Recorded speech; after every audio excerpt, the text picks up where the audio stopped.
최근 대한민국이 자체 개발한 현무-6 미사일의 사거리 제한 문제를 해결하는 방식으로 중국의 반발을 불러일으키고 있다. 현무 시리즈는 한국의 핵심 미사일 전력 중 하나로 사거리를 점진적으로 늘려가며 점차 전략적 무기로 자리 잡고 있다. 그동안 한국은 미사일 사거리 제한에 묶여 있었지만 2021년 미사일 지침 해제 이후 본격적인 장거리 탄도미사일 개발에 박차를 가하고 있다. 중국은 이러한 한국의 움직임에 대해 강력히 반발하고 있으며 한국이 동아시아 군사 균형을 깨뜨리는 도발을 하고 있다고 주장하고 있다. 최근 미국과 한국, 일본이 협력을 강화하면서 중국과 러시아의 군사적 협력을 견제하려는 움직임이 가속화되고 있다. 미국의 전문가들은 한국과 일본이 군사 협력을 통해 북으로의 위협에 대응해야 한다고 강조하고 있으며 이는 중국의 입장에서도 상당한 압박으로 작용하고 있다. 특히 한국이 미국과 함께 미사일 방어 체계를 강화하고 자국산 탄도미사일을 개발하는 과정에서 중국은 한국의 무기 체계를 예의주시하고 있다. 중국이 한국의 군사력 증강을 경계하는 이유는 단순하다. 한국의 미사일 기술이 빠르게 발전하면서 중국 본토까지 위협할 수 있는 수준에 도달하고 있기 때문이다. 중국은 이에 대한 경고의 의미로 H-6K 폭격기를 동원해 서해상에서 무력 시위를 벌였다. 이 훈련의 시나리오는 다수의 폭격기를 출격시켜 한국 내 주요 표적을 타격하는 방식으로 진행되었으며 이는 명백한 도발 행위로 평가받고 있다. 하지만 중국의 이러한 군사적 움직임에도 불구하고 한국은 오히려 연합훈련을 더욱 강화하며 이에 대응하는 모습을 보이고 있다. 중국은 한국의 군사기술 발전 속도에 놀라고 있으며 특히 현무 미사일의 개량된 성능에 대해 강한 우려를 표출하고 있다. 한국이 개발한 현무-6 미사일은 사거리 5,000km 이상으로 평가되며 이는 중국의 수도 베이징을 포함한 대부분의 주요 도시를 사정권에 두고 있다. 과거 한국은 사거리 500km 수준의 단거리 미사일을 보유하고 있었지만 최근 몇 년 사이 사거리를 급격히 늘리면서 사실상 전략탄도미사일 수준으로 발전하고 있다. 특히 현무-6 미사일은 탄두 중량을 조절하면 최대 5,500km까지 사거리를 연장할 수 있는 것으로 알려져 있으며 이는 미국의 미사일 기술과 견줄 수 있는 수준이다. 게다가 이 미사일은 콜드런치 방식으로 발사되어 적의 방공망을 회피하는 데 유리하며 북한뿐만 아니라 중국도 견제할 수 있는 강력한 무기로 평가받고 있다. 중국은 한국의 미사일 개발에 대해 강한 반감을 갖고 있으며 이를 국제사회에서 비난하는 여론전을 펼치고 있다. 중국 관영 매체들은 한국이 동북아시아의 군사 균형을 깨뜨리고 있으며 미국의 대중국 견제 전략에 적극 동참하고 있다고 비판하고 있다. 하지만 정작 중국은 이미 한국을 겨냥한 중거리 탄도미사일 둥펑, DF 시리즈를 다수 배치해두고 있으며 이는 명백한 이중잣대라는 비판을 받고 있다. 중국의 둥펑-26 미사일은 최대 사거리 5,000km로 한국 전역을 포함한 일본과 괌까지 타격할 수 있는 성능을 갖추고 있다. 그럼에도 불구하고 중국은 한국의 미사일 개발을 문제 삼으며 한국이 군비 경쟁을 조장하고 있다고 주장하는 것은 모순적인 태도라 할 수 있다. 현재 한국은 미사일 개발을 통해 자주국방을 실현하고 있으며 현무 시리즈뿐만 아니라 다양한 유도무기 체계를 확보하고 있다. 특히 극초음속 미사일 개발에도 박차를 가하고 있으며 이 기술이 완성되면 중국과 북한의 미사일 방어망을 무력화할 수 있는 수준에 이를 것으로 전망된다. 한국의 미사일 기술력은 미국, 러시아, 중국에 이어 세계 최고 수준으로 평가받고 있으며 향후 수년 내로 글로벌 방산 시장에서 더욱 영향력을 확대할 것으로 보인다.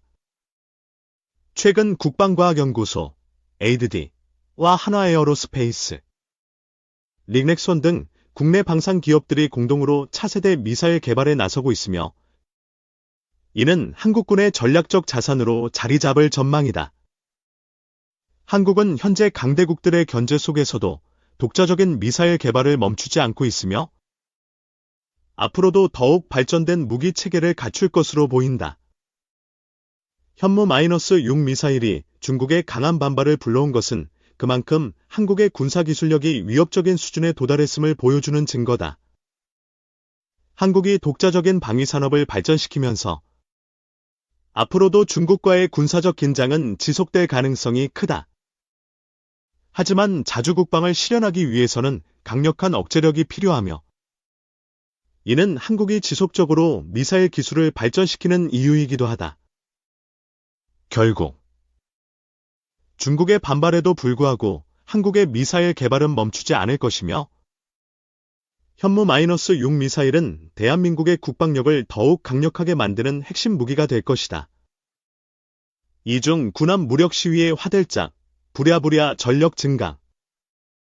중국 해군이 최근 호주 주변에서 무력 시위를 벌이자 호주 정부가 장거리 대함 미사일 등 중국 군함들을 견제할 전력 배치를 서두르고 있다. 14일 현지 시간 로이터 통신에 따르면 호주 정부는 해상 방어를 위해 장거리 지대함 미사일을 도입하기로 하고 올 연말까지 미사일 종류를 선정할 방침이다. 현재 후보로 꼽히는 미사일은 노르웨이 콩스베르그사의 NSM, 네이벨 스트라잉 미셀과 미국 로키드 마틴의 프리즘, PRSM 프리시전 스트라잉 미셀 등 2종이다. 호주는 이 중 1종을 선택하고 해상 방어를 담당하는 육군 미사일 연대 2개를 새로 창설해 미사일을 배치하기로 했다. 이들 미사일은 모두 지상 이동식 발사 플랫폼에 탑재돼 상대방의 탐지와 반격을 피해 움직이면서 사용할 수 있다. 네셈은 인도태평양 지역의 미 해병대가 사용 중이다. 프리즘 미사일의 차기 버전은 고속기동 포병 로켓 시스템 HIMARS-에 탑재돼 최대 1,000km 거리의 적을 타격할 수 있게 될 것이라고 호주 정부 관리들은 전했다. 호주는 이미 미국의 하이마스 42대를 주문했으며 2026에서 2027년 가동에 들어갈 것으로 예상하고 있다. 호주 정부는 또 지난 1월 초 신설 미사일 연대에 배치할 미사일 지휘 통제 차량 40대를 조달하는 1억 호주 달러, 약 920억 원 규모의 계약을 방산기업 탈레소스트레일리아사와 맺었다. 이어 지난달에는 대함 미사일의 표적을 포착하기 위한 다기능 위상 배열 레이더 14기를 총 2억 7,200만 호주 달러, 약 2,500억 원의 호주캐 테크놀로지에 주문했다. 이 같은 호주 육군의 지대함 미사일 도입 계획 외에 호주 해군 공군도 새로운 장거리 미사일을 주문한 상태다. 이들 미사일 도입 움직임은 호주 정부가 중국의 위협을 상정, 향후 10년간 최대 740억 호주 달러, 약 68조 원을 투입해 장거리 타격 능력미사일 방어 능력미사일 제조 등 전력 증강에 투입하기로 한 계획의 일환이다. 최근 중국 해군 군함들이 이례적으로 호주에 접근해 둘레바다를 한 바퀴 돌면서 실탄 사격 훈련을 벌이자 호주 정부는 이 같은 방위력 강화를 서두르고 있다. 유도미사일 순양함 쭈니아모위함 황양함 종합보급함 웨이산호함 등 중국 해군 군함 3척은 지난달 초순부터 이달 초순까지 약 한 달 동안 호주 주변 바다를 일주했다.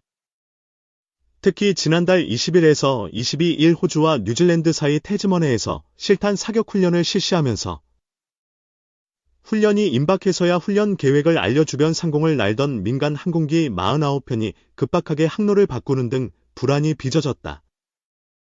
남중국해 해양활동 감시 프로젝트인 실라잇, 레이 파월 국장은 중국이 중요한 해상 교통로가 아닌 호주 남쪽 바다 등의 군함을 보내는 유일한 이유는 우리가 당신을 위험에 빠뜨릴 수 있다는 특별한 메시지를 보내기 위해서라고 나이트에 지적했다. 또 이처럼 중국 위협에 대응하기 위해 호주뿐만이 아니라 미국, 필리핀, 일본, 대만 등 각국이 미사일 전력을 강화하고 있다고 로이터는 전했다. 남중국해에서 중국과 대립하는 필리핀의 경우 인도에서 브라모스 대함 미사일을 도입하고 미군의 최신 중거리 미사일 발사 시스템 타이폰 타이판 마우시을 북부 루손섬에 배치했다. 3. 미국 에이테크므스 떨어진 우크라이나의 지대지 폭탄 공급 준비. 미국이 장거리 미사일 에이테크므스, 에크메스가 떨어졌다는 우크라이나에 지상발사 소구경 폭탄, 그레스티비를 다시 공급할 준비를 마쳤다고 로이터 통신이 소식통을 인용해 13일 현지 시간 보도했다. 앞서 우크라이나 국방위원회는 그간 미국이 지원해준 에이테크므스가 이미 소진된 상태라고 밝혔다. 도널드 트럼프 미국 대통령이 백악관 충돌 사태 이후 우크라이나의 무기 지원을 중단하면서다. 이후 트럼프 대통령이 무기 지원을 재개하기로 하면서 다시 미국에서 우크라이나로 무기가 공급되고 있다. 젤레스디비는 미국 보잉과 스웨덴 사브가 공동 개발한 신형 무기로 조 바이든 정부가 대규모 안보 패키지를 통해 구매한 뒤 지난해 1월 처음 우크라이나에 공급했다. 사거리는 161km라 에이테크므스보다 짧지만 M142 고기동성 포병 로켓 시스템, 히마스 이나 M270 다연장 로켓 발사체계, 와스 등 여러 발사기를 이용할 수 있는 데다 통신 교란 방어 능력도 갖춰 전장에서 유용하다. 우크라이나군이 젤레스디비를 마지막으로 사용한 것은 몇 달 전인 것으로 전해졌다. 소식통은 유럽에 이미 재고가 있는 만큼 그레스티비를 전장에 다시 투입하는 일은 앞으로 며칠 안에 일어날 수 있다고 설명했다.